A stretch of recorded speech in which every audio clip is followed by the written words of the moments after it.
Also, I see a ruckus, and I just see, Cube's throwing his fist. He wasn't punking out at all. If he didn't know he got poked, then the conspiracy lives on. Do you put it past I don't put past nobody. A lot of people look at Ice Cube and see just another so-called gangster rapper, but the wild part is he really came out of that life for real. And Suge Knight ended up being one of the first people to learn that up close, not just through rumors or songs, but through real tension and real smoke in the industry. This was the same Ice Cube who was ready to swing on someone at a public convention, not some studio-made tough guy putting on an act. They was not scared of Suge Knight. They was terrified of Suge Knight. Right. I mean, terrified. I know. No, to death. From squaring up with Suge in a real fistfight to calling him out without sugarcoating a thing, Cube never moved scary or quiet. He said what he felt, stood on it, and never backed off just because the room got tense or the names got bigger. Ice Cube versus Suge Knight was never a cartoon story. It was two serious figures from the same world clashing in real time. Everybody in hip-hop knew Suge's image. He was the so-called boogeyman of rap. Was heavy on drugs. Went around to my house and gave my mother some cockamamie story, so she gave him $20. The label boss people whispered about in hallways, the one artists were low-key, scared to cross. Some folks doubted Cube's street side and acted like he was just playing the gangster role on camera. But the truth is, he was one of the few who actually escaped that path instead of getting trapped in it. Ice Cube himself has broken down how close he came to throwing his whole future away. He once told a story about a local dude who was deep into substances. And I was so mad. You violated me and my family. Me and my friends was going around the corner to kill him. And he wasn't home, so thank God. The guy pulled up to his house one day, fed his mom some lies, and walked off with $20 she thought he really needed. That moment flipped a switch in Cube. He and a friend grabbed their guns and drove straight to that man's house, convinced they were about to end his story right there. But when they showed up, he wasn't home. Looking back, Cube has called that moment a blessing in disguise, because if that door had opened, his whole life would have gone another way. In his own words, he wouldn't be the Ice Cube we know today. We were young and we was mad and we had a weapon and it was gonna happen, so it would have been stupid, and I wouldn't be sitting here if it did happen. One of the biggest reasons Ice Cube made it off the block was his pops, straight up. Unlike a lot of dudes around him, Cube had a solid father in the house, somebody who kept pulling him back when the streets tried to drag him in deeper. And that guidance plus the doors music opened gave him a real way out of that life. But walking away from the streets didn't mean he turned soft or started moving scared. That same backbone he had growing up is exactly why even Suge Knight, the man everybody in hip-hop was whispering about, had to face Cube head-on. DJ Premier even told a story about watching Cube and Suge square up. No cameras, no security circus, just real tension in the room. We grew up in a, pretty tough neighborhood, but nobody was tougher than my father, so it was a sense of security. This all went down right after Cube left NWA, when emotions were still raw and Suge was already crafting his image as the most dangerous executive in the game. According to Premier, Cube wasn't folding, flinching, or taking a step back, even with Suge trying to press up on him like he did everybody else. Did you really see Suge and Ice Cube fight? Also, I see a ruckus, and I just see, Cube's throwing his fist. He wasn't punking out at all. And that detail hits different when you remember how people used to react to Suge. Back then, he had half the industry shook. This wasn't some guy talking tough for interviews. He was putting real pressure on artists, surrounding himself with serious street dudes, and making sure people knew he would follow through if they crossed him. Just ask Jerry Heller. He'll tell you exactly how real that fear was. Heller, one of the most talked about figures in NWA's history, once called Suge pure evil, and he didn't say that for attention. Suge Knight is a mythical figure. The controversial CEO of Death Row Records, the most feared figure in all of hip-hop. His size was intimidating. Knight had been on probation for a 1992 assault on 2 aspiring rappers. During the whole Dr. Dre contract situation, Mob James, one of Suge's top enforcers at the time, said that when they pulled up demanding Dre's release from Ruthless Records, Jerry Heller was frozen in his chair, stiff, barely able to move. And that face-to-face moment wasn't even the part that really haunted him. Not long after that pull-up, Heller's house got broken into. A bunch of his things went missing, and the thing that really messed with his head was what he found left behind, a message spray painted on his mirror like a warning he couldn't ignore. You look at Suge Knight as an infection? Well, Suge Knight is just evil, and that's what evil does.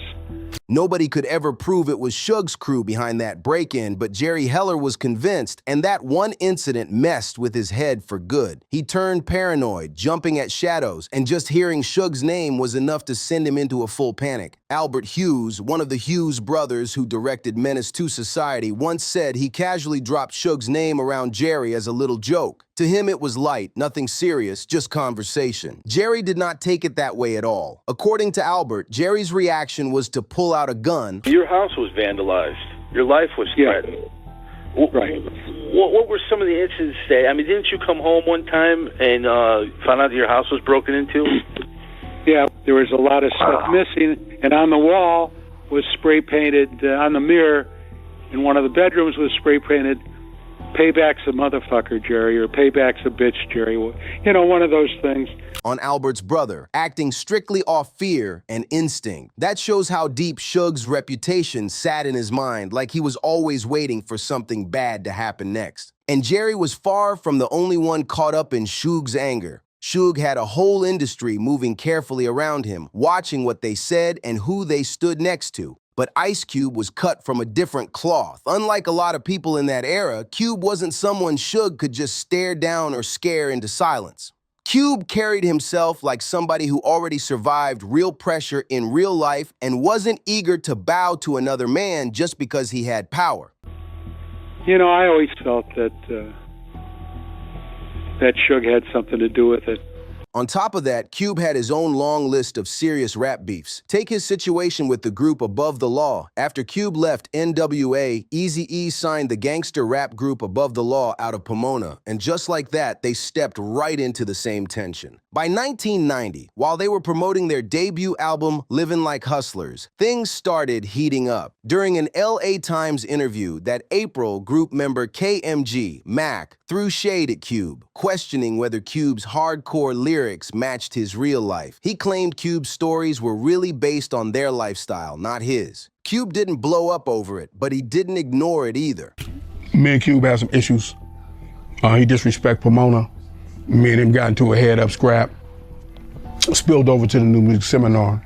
He clapped back with a slick line, saying cats from Pomona should only talk about the 10 freeway, referencing the highway that ran through their city. When the interview came out, Eazy-E immediately called Cold 187 the leader of Above the Law, asking, "Did you read the paper?" And once 187 saw it, he was heated. He told Zai straight up he was going to put hands on Cube. No talking, just action. Zai tried to calm him down, tried to tell him to leave it alone, but 187 wasn't listening at all. His mind was already locked on the fade he wanted to run with Cube. Fate lined things up fast. He didn't even have to wait long to see Cube in person. We had an interview with LA Times. What signatures y'all music and everything. So like we talk about like, you know, what we really was involved with or our colleagues. That same night, April 7th, 1990, Above the Law was headlining a show at the Anaheim Celebrity Theater, and Cube was in the back hallway, locked into a magazine interview. As he moved through the spot, he and 187 crossed paths, traded a few sharp words, but for the moment, nothing jumped off. That quiet didn't last. Later on, Cube stepped into Above the Law's dressing room and checked 187 right at the doorway. That little move was all it took, and just like that, the room flipped into a full-on fight. It turned into a rough... We not like Ice Cube that went away to college and come back and act like this big-time gangster in NWA, which at the time, that's what he was. You know, he was a dude that was really sharp with the pen. Was kind of a schoolboy, you know. Never hustled the street, never banged in the streets. Messy brawl, bodies swinging, and people grabbing. But Cube wasn't folding. He stood his ground, matched the energy, and didn't let 187 walk him down or make him look weak in front of the crew. The fight finally broke up, but the bad blood stayed in the air. By then, Cube wasn't moving solo anyway. After leaving NWA, he had already built his own squad, the Lynch Mob. These weren't just rappers trying to look tough for cameras. They were a mix of politically minded voices, street-smart dudes, and people you really didn't want to cross if things ever got serious. So when Cube and Above the Law ran into each other again at the Marriott Marquis in Times Square for the 1990 New Music Seminar, LA Times wanted to reply to that. On the interview, he said New Jack Pomona should only talk about the freeway because that's the only thing that's going through that mother. It didn't take much for old issues to flare back up. Cube had stepped away to get ready for a panel, but his crew was still nearby. Word started flying, tempers went up, and before long, another fight cracked off between the Lynch Mob and Above the Law. It was a real serious brawl, and by the time it was over, Cube's side had made their point clear. After that, Cube didn't seem too bothered anymore, almost like he'd already proved he wasn't somebody to play with. Eazy-E called me. He said, "Hey man, did you get the LA Times?" I said, "No, man, you gotta see it." He laughing on the phone. He's a big joke, so he laughing. Ah! So I get it, I read the statement. That energy carried into his next big conflict, his beef with Common. On September 27, 1994, a young Common Sense dropped a track that would shake up hip-hop and spark major drama in the culture. The song I Used to Love H.E.R. was a standout single from his second album, Resurrection, where he used the story of a woman he'd fallen for as a metaphor for his love for hip-hop. As the song goes on, you realize the girl is really the whole rap game, from its roots to where it ended up. The track... I called E back and said, "I'm the boy up." You know, as soon as I said, "Oh, cuz, don't be tripping." I said, "Man, real, homie." Connected heavy with a picky East Coast crowd that hadn't really been sold on his first album, Can I Borrow a Dollar? But while the East Coast heads were rocking with Common storytelling, not everybody felt the message was harmless. The song lays out how hip-hop shifted from something pure and raw into something more commercial and heavily gangsta influenced. It was really Common giving his view on how the culture changed, but some people heard it as a slick shot instead of just a reflection. Ice Cube definitely wasn't feeling it. So he come, made a meet up in the hallway, said, "What's up that?" She said, "Newspaper. You trying to play me like a buster or something, homie?" Like, oh, you a dude. Like I said, "What's happening? You want to get down?" To him, it sounded like Common was downplaying or disrespecting the West Coast wave that was running hip-hop in the 90s. That's when things started getting tense. Word got back to Common through the grapevine that Cube had answered back on Wax. The verse people were pointing to was Cube's part on Mac 10's track West Side Slaughterhouse with WC, where Cube sent some coded heat in his direction. Once Common caught wind of it, he didn't stay quiet. So he come back into my dressing room and say, "What's up?" As soon as he say, "What's up?" I give him to him a two-piece hot wind. Boom, he fall through the door. He decided to answer the same way, with music, dropping a diss track, and that's how the BNU was born. On that record, Common came out swinging with lines like, "Went from gangsta to Islam to the D of Das Effects," accusing Cube of trying to win over East Coast fans at one point, only to flip on that same side later when it suited him. Common didn't just clap back, he went straight for the core of Ice Cube's image. So Cube didn't back down either. No, he didn't. He didn't back down. He got socked out, but he didn't back down. He got socked out, but he didn't back down. On his diss, he dug in with lines like, "Hypocrite, I'm filling out your passing certificate, slinging bean pies and Saint Eyes" in the same breath, basically accusing Cube of pushing straight life and Nation of Islam values while still moving in a way that didn't match that message. He was calling Cube out for talking one way and living another, at least in his eyes. And when we get to New York, so all the stuff going around the seminar is like, "Oh yeah, the Lynch Mob here, and they got issues, whatever, right?" And to really close it out, Common hit him with the ultimate mic drop by flipping Cube's own style on him. He reached back and used Ice Cube's words against him, dropping the line, "In the immortal words of one, A, B is a B," like he was saying, "You wrote the rules, now I'm using them on you." We see each other going to a panel, right? And we face off, right in the middle of the seminar, and we get out. And all hell broke loose. That's the kind of move that makes the whole room go quiet for a second. For Ice Cube, this was unfamiliar ground. For years, he'd been the one other rappers were scared to mention. He was known as one of the most ruthless diss track artists in the game. His brutal takedown of NWA with No Vaseline was already legendary. Cube was nowhere around. Nowhere around. We tore that whole floor up. And by then, his name carried serious weight. As producer Doug Infinite put it, if you were going to come at Cube lyrically, you had to be fully ready, or he was going to body you on wax. That's probably why Common felt he had to come that hard, because as a lyricist, he knew half-stepping wasn't an option. Cube later admitted he actually wrote a response track aimed at Common, ready to keep the conflict going. But the timing changed everything. The passing of Tupac Shakur in 1996 and the notorious B.I.G. in 1997 had already thrown a dark cloud over hip-hop. On April 3rd, 1997, less than a month after Biggie's passing, Minister Louis Farrakhan put together a peace summit at the Nation of Islam headquarters in Chicago. It turned into a historic moment, bringing major names together, including Common and Ice Cube. That meeting helped cool things down. From there, the focus shifted, and the story moved on to the next chapter. I created I Used to Love It in 1994. You know, it was a story that I could tell about the evolution of hip-hop and the stages that I seen hip-hop go from just the pure innocence to... He talking about this girl that he was in love with. You know, she's supposed to be hip-hop, and he's so in love with her.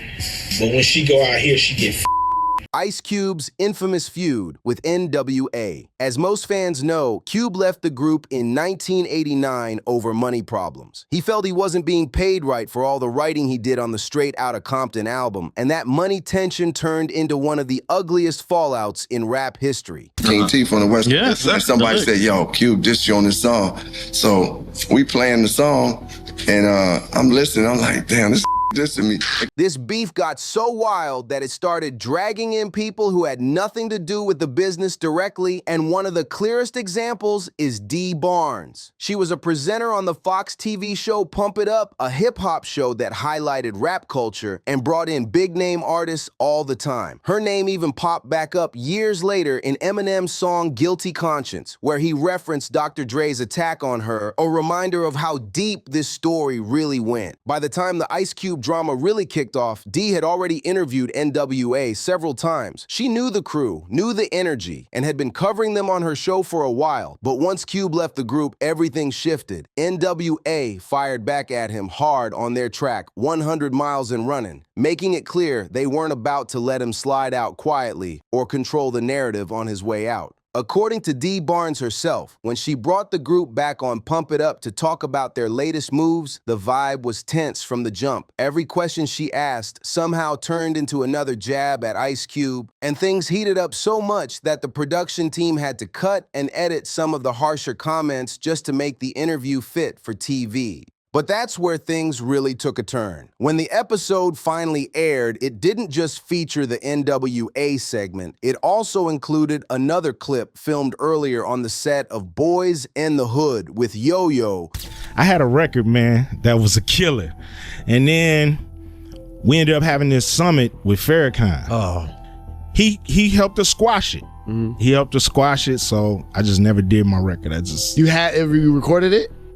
No, I had the lyrics. Who was Ice Cube's friend and collaborator. Out of nowhere, Cube pulled up, crashed the interview, and used the moment to diss NWA, flipping their own lyrics to throw shade right back at them. To make it even worse, Cube also joked about the DOC, who was close to Dr. Dre and had recently survived a serious car accident that permanently damaged his voice. That Pump It Up episode turned from a regular TV feature into part of a full-on battleground and locked Dee Barnes in the middle of a feud she never started. On the show, Ice Cube even mocked NWA on camera, dropping a line like, "I got all suckers 100 miles and more," because, like, give a shout to the deal. For the record, Dee Barnes later said she never felt that segment should be aired the way it was, but as just the presenter, she didn't control the final cut. The producers went for drama, and the episode ended up sensationalizing everything by running the NWA interview. Ice Cube of NWA will be hanging out with him and all his homies at his house. And we'll be back after these commercials or breaks or cuts or whatever. Whatever. Don't go anywhere. And Cube's clip back to back, turning a feud into TV fuel. Once Cube's interview aired, Dee turned to the camera and made an offhand comment about always ending up around controversy, then joked, "He always in the middle of controversy, my hero." Pump it up. It was probably just her trying to smooth over an awkward moment. But in the edit, it looked like she was stirring things up on purpose, pushing the beef between Ice Cube and NWA and putting herself right in the center of it all. After that interview mess, time passed, but the tension didn't really fade. Dr. Dre and Dee Barnes eventually crossed paths again at a Def Jam Records party. Dre was drunk, still heated over how the Pump It Up episode made him and the group look. When he spotted Dee, that anger boiled over. According to Rolling Stone reporter Alan Light, in an article called "Beating Up the Charts," they grabbed me by my hair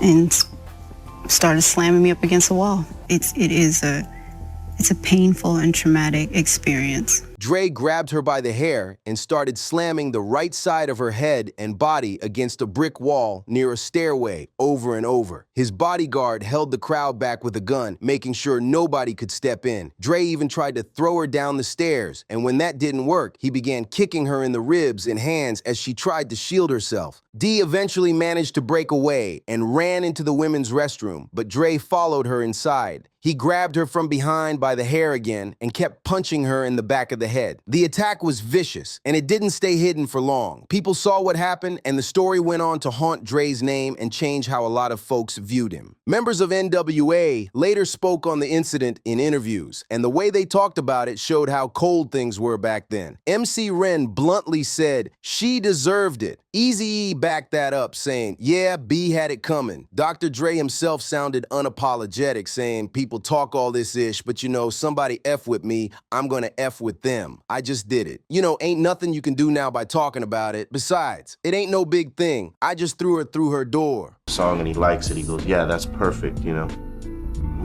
Me and Muggs asked him, "Hey man, you know, we got a couple of tracks from the album. You want to hear it?" We played him a song called "Throw Your Set in the Air." And he was like, "Oh, that's banging. Can I get that for the movie instead?" They're like, "Man, we'd love to give it to you, but you know, this is gonna be the single on our album." Dee Barnes tried to hold him accountable in court, filing a lawsuit for $22.75 million. But in the end, the case was settled quietly out of court instead of playing out in front of the world. From there, Cube's story rolled into a whole different kind of problem, this time with Cypress Hill. The tension started around the soundtrack for the movie Friday, which Ice Cube was putting together. One of the standout joints on there was "Roll It Up, Light It Up, Smoke It Up," a Cypress Hill track they had agreed to let him use. But according to Be Real from Cypress Hill, the real drama started when Cube heard another record during a studio session.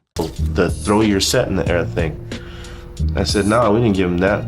He goes, "Well, you know, that is in his chorus in his song." While they were going through songs for the movie, Ice Cube got an early listen to Cypress Hill's upcoming album, Temples of Boom. They played him "Throw Your Set in the Air," their lead single. Cube loved it and wanted it for the Friday soundtrack. Cypress Hill turned him down respectfully since it was the key single for their own project and they needed it for their rollout. Cube kept pushing a little, even asked them to run the song back again, and they did, but they stayed firm that this track was off limits. Fast forward to when the Friday soundtrack dropped just before Temples of Boom came out. A friend of Be Real heard one of the songs on the soundtrack and hit him up like, "Did you let Ice Cube use one of your album tracks for Friday?" Be Real, confused, told him they had only cleared "Roll It Up, Light It Up, Smoke It Up." But his boy wasn't talking about that record at all. He meant another joint on the soundtrack that sounded way too close to "Throw Your Set in the Air," and that's when things really started looking shady. At first, Be Real didn't even buy it. He was skeptical and figured people were just reaching, but then he actually sat down and listened to Cube's track and his stomach dropped. The hook sounded way too close to their song, same energy, same rhythm.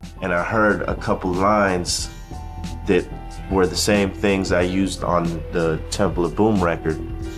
And I thought to myself, wait a minute, That's my line. Just a few little switches in the words to make it look different on paper. Feeling played, Be Real started venting around the studio, and it didn't take long for that frustration to travel. Word slid back to Ice Cube through Mac 10, and Cube decided to get ahead of it. He called Be Real to talk it out, saying the whole thing was just a misunderstanding, nothing sneaky, nothing intentional. And for a minute, the situation cooled down. Later on, Ice Cube invited Be Real to pull up to the studio and lay a guest vocal for Caution, a group signed to Lynch Mob Records. While they were working, Be Real heard a few lines from another song they played that sounded almost bar for bar like something off Temples of Boom. He was stunned, like there's no way Cube is trying to lift from them again. Be Real could tell Cube noticed the change in his face because Cube stepped out the room, and when he came back, those lines were suddenly gone from the record. To Be Real, that wasn't a coincidence. That was proof he'd been caught red-handed a second time.